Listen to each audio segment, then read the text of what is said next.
the way I raised your mother means that she hates me, but that she's prepared for the horrors of this world, then I can live with that.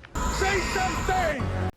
Ladies and gentlemen, welcome back to the Avarice Podcast. My name's Devin, and I came for the beer and the bitches. You can find me on YouTube, SoundCloud, Spotify, Instagram, Facebook, even TikTok. Avarice Podcast on all the platforms. I want to get that out there up front because I'm horrible at conveying that information to the audience. Today we're going to talk about more Halloween stuff. It is the flavor of the month or the semester, whatever the fuck you want to call it.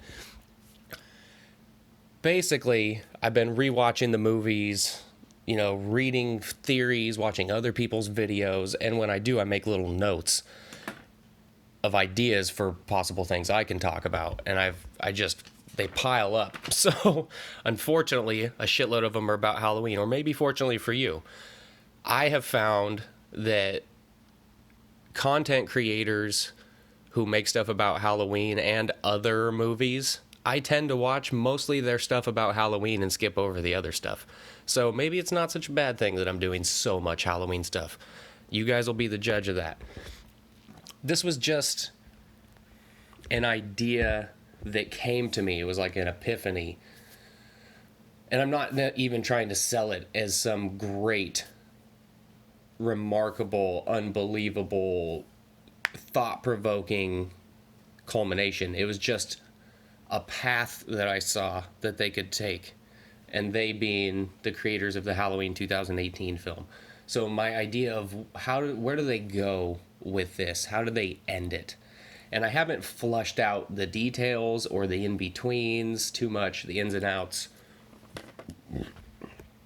And there's even a couple different ways this can go for me, but I think for sure Michael needs to kill Laurie. Goodbye.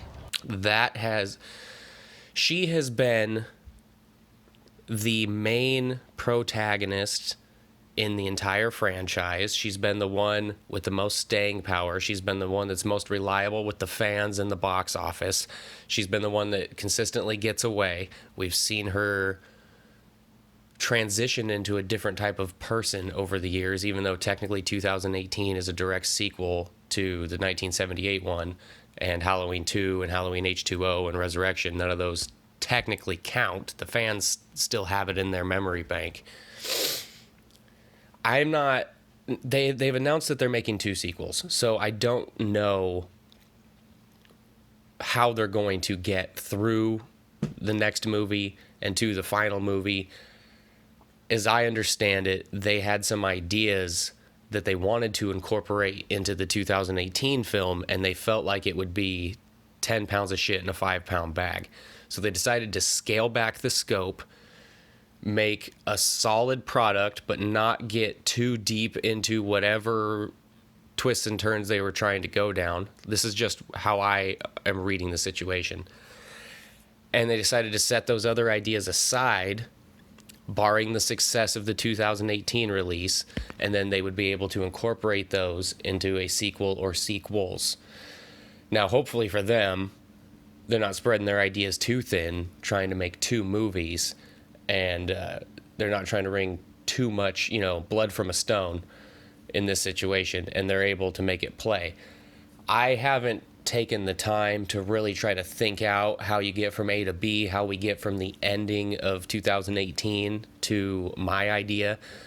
My idea is just a vision I have of how it would be fitting and somewhat poetic and work on all fronts from a storytelling point of view, and how you could maybe even get the audience invested in a new character.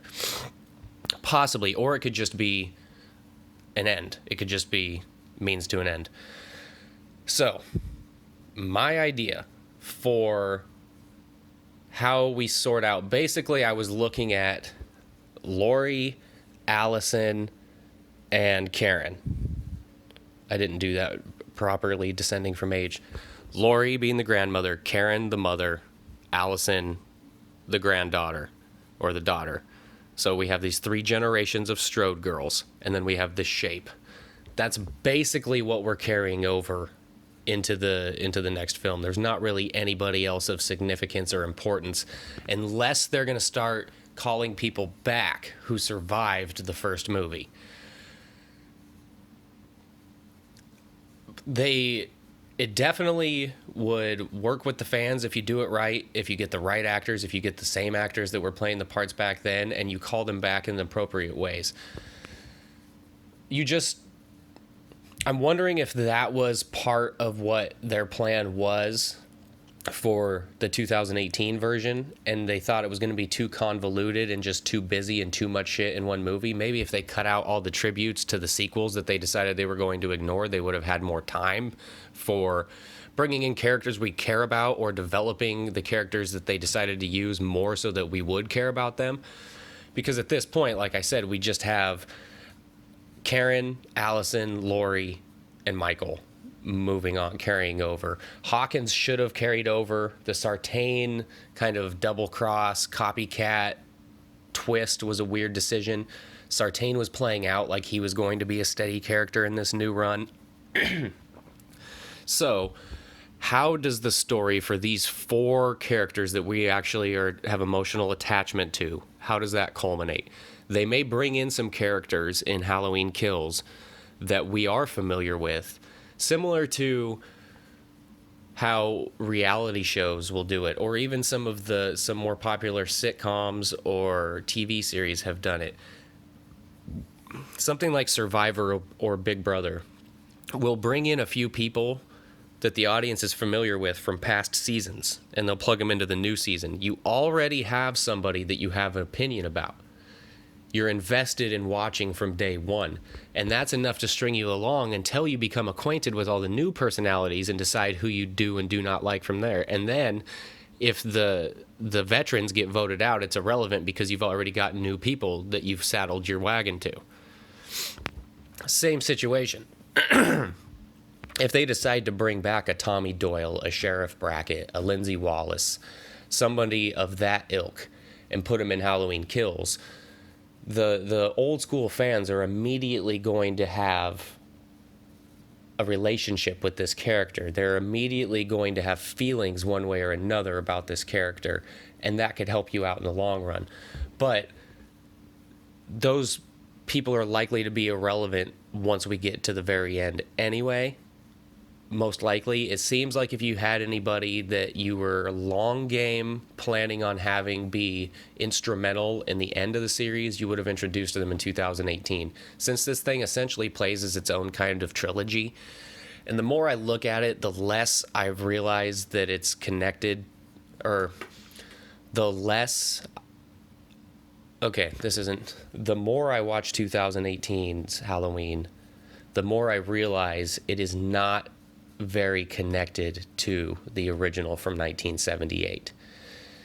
It has certain parts of it that would feel right. They're using the same characters and they're trying to jam, but there's not a lot of elements from that original movie. The story continuity, they don't piece together well.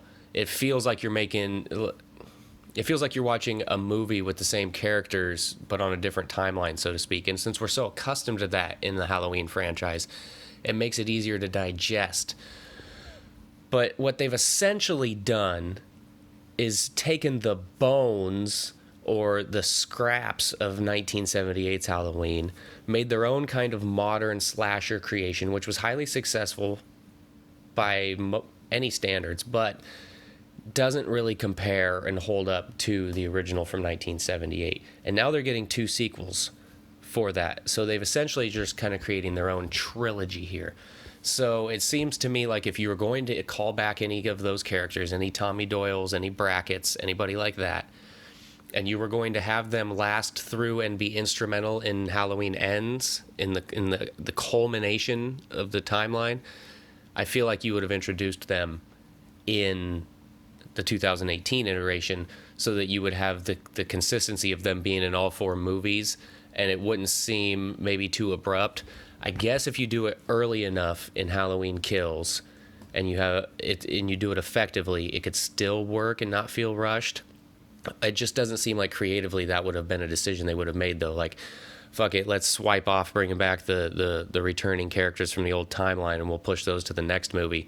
Because then there would be this kind of awkward glitch where Halloween 2018 wouldn't really feel like it fits in there. It would, but it would only really be a vehicle of getting you from 78 to Halloween Kills, where we actually got all this returning characters and continuity in the storyline. It would make it feel really pieced together and kind of hodgepodge, you know what I mean? Anyway, so Laurie has suffered all this trauma as a result of Michael. And basically for the last 40 plus years, her life's goal has been preparation for her final showdown with the Shape.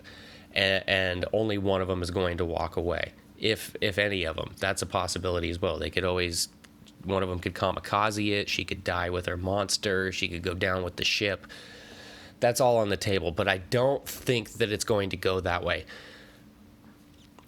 The basic outline of it is... Goodbye, goodbye, goodbye. Laurie gets killed in some type of dramatic fashion. You would have to, flesh out those details and figure out how you want to do it. Possibly in a way where the fans even think she's going to get the upper hand and she doesn't. So Laurie's off the map. You now have Karen and Allison. And Karen is put in a weird position because she's just lost her mother. Her mother spent a lot of her childhood preparing her for this very thing. She got taken away from her mother because of it, kind of resented her mother, and now she has to be the strong one and the protector for her daughter, and her mom is out of the way. She is now the matriarch. And then Allison gets killed too. So now Michael will have taken everything away from Karen and basically ruined her entire life. He ruined her mother psychologically, emotionally, before she ever was even born. She was born into a broken home. She basically raised in like a military type facility. She was taken away from her mother, I think they say, when she was 12. And she's estranged. They've never really gotten along. Her mom's an alcoholic, 2 failed marriages. She's kind of a hermit. She lives off on her own. She's paranoid, into security and ammunitions and all that. The Shape would have taken her mother. The Shape killed her husband, Ray, which was kind of a really insignificant part of the movie. Ray was a really throwaway character. If it would have played a lot better for this ending if Ray's death was more dramatic and we got to see the effect of that on Karen more. I guess they could do some exposition on that in Halloween Kills. We could actually see the weight of her husband's death fall on her, and her maybe having flashbacks, or her just staring off into space and really absorbing the fact that her husband's gone. Okay, so the Shape killed Ray in Halloween 2018. Then he kills Laurie. Then he kills Allison. So Karen will be left all by herself. Her childhood ruined, her mother killed, her husband killed, her daughter killed. Anything and everything she loves removed from her life. And the reason for that would be the Shape. And it would be fitting because all the things that Laurie did to prepare Karen when she was a kid along the way would culminate in this showdown with Karen, who has nothing to lose, going against the monster that has torn down everything she's ever known. And then Karen kills the Shape. And that's the end. That's Halloween Ends. Goodbye. And that is, maybe even they both die together and nobody survives. But I think Karen is the one to take down the Shape. If you see the trajectory I'm looking at, you're going to subvert the audience's expectations when Laurie dies first. Then once that happens, everybody's going to expect Allison to be the new kind of final girl. They're building her up to be somewhat Laurie Strode-esque. They're trying to feed us that. At the end of 2018, she's the one holding the knife, like signifying that now she's going to have to get the strength that her mother and grandmother have. And the audience is going to expect her to be the new carrier of the torch. So then when she goes, you're subverting their expectations yet again, but not in a cheesy way. And now we've got it perfectly lined up where the trajectory of the Karen character has actually been leading up to this final moment. Maybe Laurie didn't feel like she was ever going to be able to slay the beast, but she was goddamn well going to make sure that her kin was able to do it if the opportunity ever presented itself. And that's when the master plan finally takes effect. And Karen takes out the shape, utilizing all of the preparation and training that Laurie bestowed upon her when she was young as a result of the trauma that she received at the hands of Michael back in 78. And you could make it this one big continuous thing. That's probably going to piss a lot of people off. I said kill Laurie and I said kill Michael, and you're just gonna be like, well, how are we gonna... Regardless of the fact that people will want more sequels, this storyline most certainly will have run its course after 2 more movies, if it has not already. How many times can we call back to Laurie Strode and Michael Myers X number of years later when they're now in their 60s? I guess she would be in her late 50s. They're getting gray hair. They can barely, you know what? It just doesn't play correctly. And you can only recycle that so many times and make it smell fresh again. It's gonna be recycled trash after a while. So this timeline, regardless of how many movies they want to make containing the shape Michael Myers, that a variation of the storyline, reboot it, start it over, doing whatever they decide to do, this timeline has to end.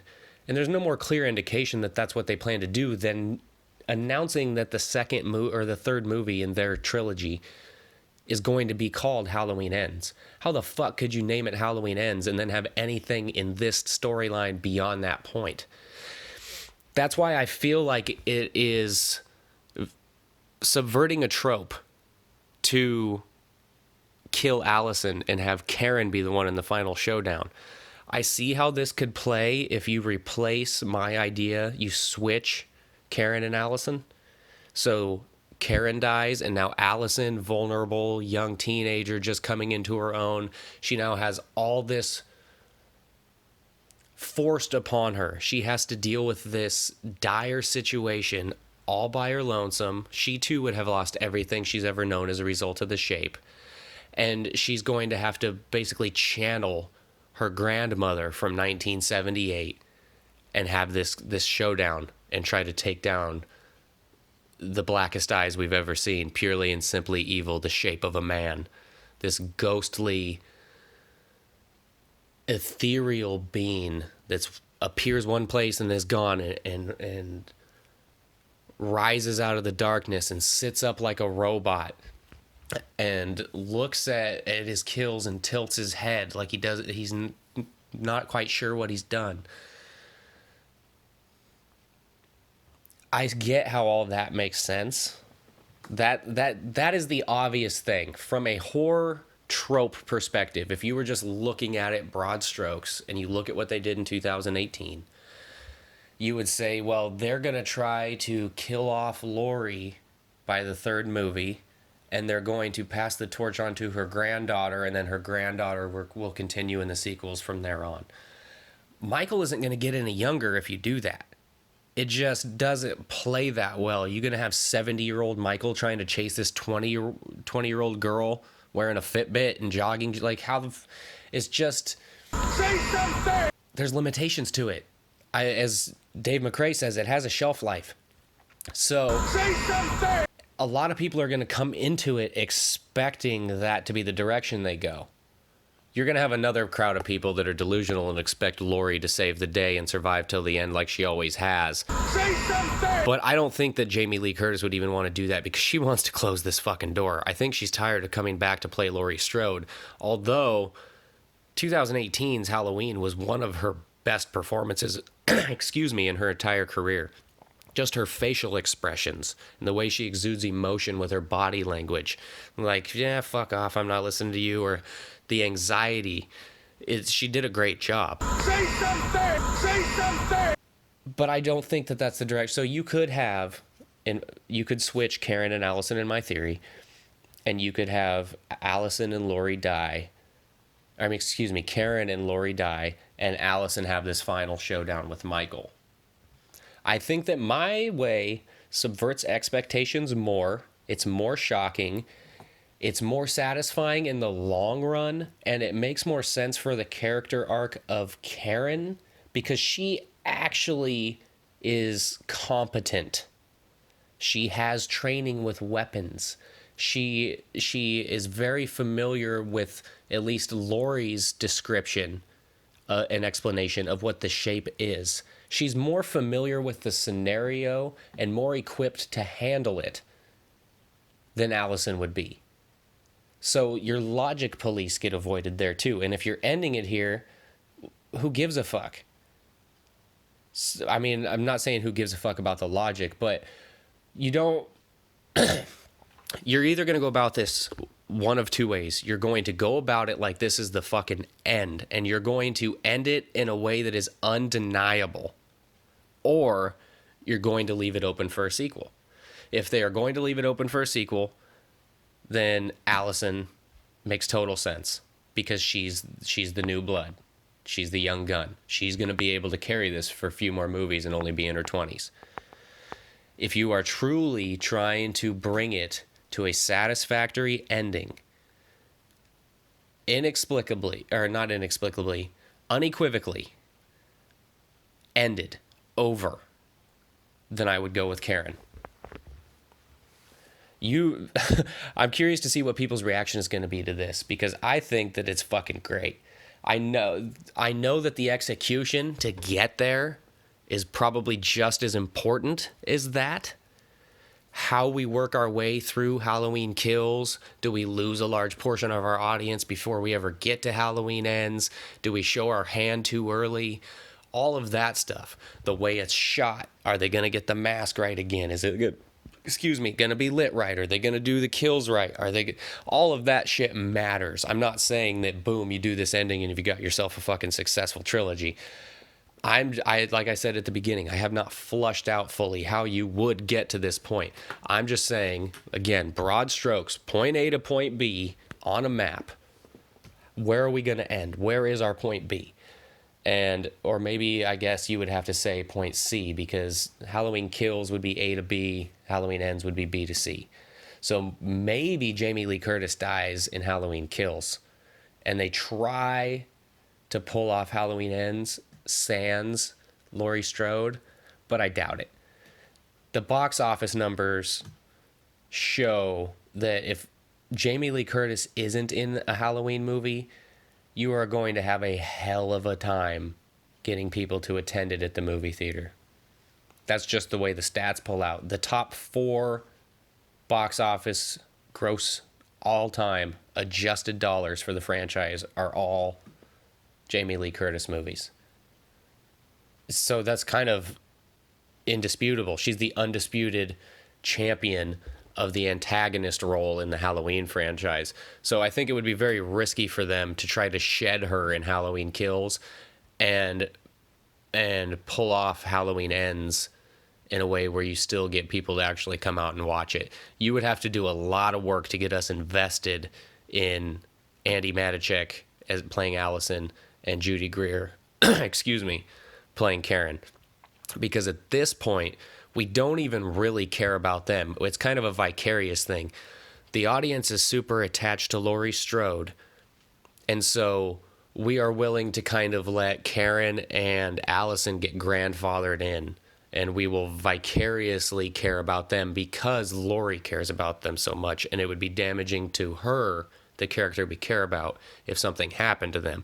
But if you removed her from the picture and these were just the final 2 girls that survived the movie and it played out the exact same way, you wouldn't really give a shit about them moving forward. There wasn't a lot of character development of new people in the film, except for Hawkins, and they fucking killed him, and Sartain, and they had him do this dumb switch where all of a sudden he starts killing people, he puts on the mask, and then he gets killed by Michael a few minutes later, and we just wipe all that off the board, and it was like it was done for no reason. It was like, it was like they just couldn't figure out how they were going to get Michael to interact, to be at Laurie's house organically, because they were throwing out the fact that she's his sister. They erased Halloween 2 off the board. So if he's not driven by this familial connection, there's no reason that the audience knows, that anybody knows. It would be fishy if he just straight up went right to Laurie when he got the chance. Instead, he's out wandering around town. He gets hit by that car out by a fucking playground.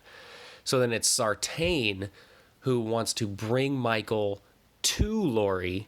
They get 3/4 of the way there. Michael breaks out, kills Sartain. Boom, he's at Laurie's house. It was a very odd way to get there. But then again, maybe that is a point. I said this watching my watching it, doing the commentary, my most recent one. I've done 2 commentaries on that movie. The explanation is in it. But that point where Michael is wandering around and they're driving around in the cop car looking for him, I felt like that really could have broken off into an entirely different movie. They could have been out looking for him for a lot longer, and he could have been out just stalking around houses, in backyards, looking in windows, stealing knives off of cutting boards, doing that real creepy Shape style shit. Say something! But it would have been hard to wrap that back around and have it end up at Laurie's house neatly and nicely in an 1.5-hour film or a 2-hour film, whatever its runtime is. You would have needed a lot more time to explore that and do it effectively. So I actually mentioned as I was watching it, I was like, it's weird. It seems like this should have not happened right now and we should have gone down another path. Maybe that's where they had their abundance of ideas and they decided to pull them and push them off to the other movies because they wanted to make it more tight. And so they threw in this Sartain bit, and that's how we get Michael from loose and free to Laurie's house. Say something! So let me know what you think. Do you think that it makes sense for the Shape to kill Laurie, then the Shape to kill Allison? Maybe he even kills Allison first, except for that would be... I think that Laurie needs to die first so that people are at that point really expecting Allison to survive. As soon as Laurie is gone, Allison is going to be the perceived new final girl. It's just where people's minds are going to go. It's a psychological thing based off conditioning and what we've seen before and these patterns that we're used to. It's just what your mind is going to try to predict. A lot of the human brain is just observing patterns and predicting outcomes. So then, once Laurie's out and everybody focuses their attention on Allison, and then Allison gets killed, you're going to have delivered this double whammy of surprise to the audience that, if you've gotten there by the appropriate means, will be one of the greatest reactions you could ask for twice in a row, 2 times. When Laurie Strode dies, people are going to have an emotional reaction to that, as long as you don't do it in some fucktard bullshit Halloween Resurrection way, where she's in the movie for 3 minutes, she dies in this cheap fashion, Michael gets her goat like it's nothing and outsmart. Like, it's... If they get there the appropriate way, the audience is going to lose their mind when Laurie dies. Especially, let's say it happens not 5 minutes into Halloween Ends, but 45 minutes into Halloween Ends, where everybody's expecting her to make it till the end and she dies in the middle, and we're like, oh, fuck, well, Allison's the new final girl. We're going to invest ourselves in Allison. As long as they've built Allison up in the meantime to be somebody that we truly identify with and actually care about, then it shouldn't be a problem. Everybody's going to focus on Allison. Then Allison dies and everybody's going to go like, what the fuck? Is Michael just going to slaughter everybody and walk off into the woods? Is he just going to leave his time card at the door, take off his work boots and fucking disappear? What's going to happen? I don't know how much confidence people will have that Karen is going to take him down. I think at that point, they're going to switch into believing that the Shape, it might just rule all. He might be Hula, and he's nobody's bitch. You are mine. It's I think that's where psychologically you would go to. And then it's just so... I can't even think of... It's not prophetic. It's just fitting that you would have Karen, built up by Laurie her entire life for this very situation, now finding herself in this situation. And we have Michael, who's run his course as a character, especially in this timeline. We need to bring it to an end. And she takes him out.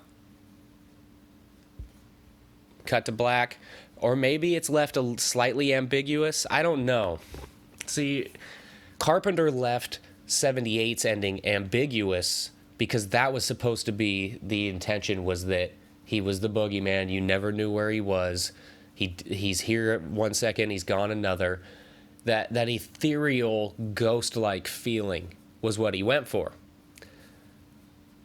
Unfortunately, it fed itself into a sequel so well because of how ambiguous it was left that you just had to... Basically what they did was they made it look like it was the same night.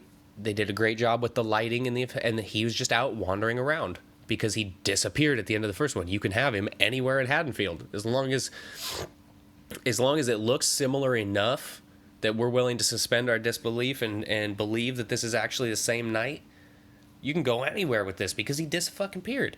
So if you leave the ending of something like Halloween Ends vague, surely down the road, some Daniel Farrens type character, and I mean no disrespect to Daniel Farrens, but somebody like that, a fan, is going to try to pick up the pieces and make another sequel after that. I think the ending has to be pretty fucking final. I think that she needs to kill him. So, you heard it here first, folks. Ending of Halloween. Laurie and Allison die. Karen kills Michael, bringing Laurie's prophecy or her belief in her daughter and her belief in this impending situation coming to a head to light, and ending the arc of all three women involved and the Shape in one fell swoop. Please like, subscribe, share, all that good shit. Until the next time, this is Devin signing out and saying, be easy. Goodbye.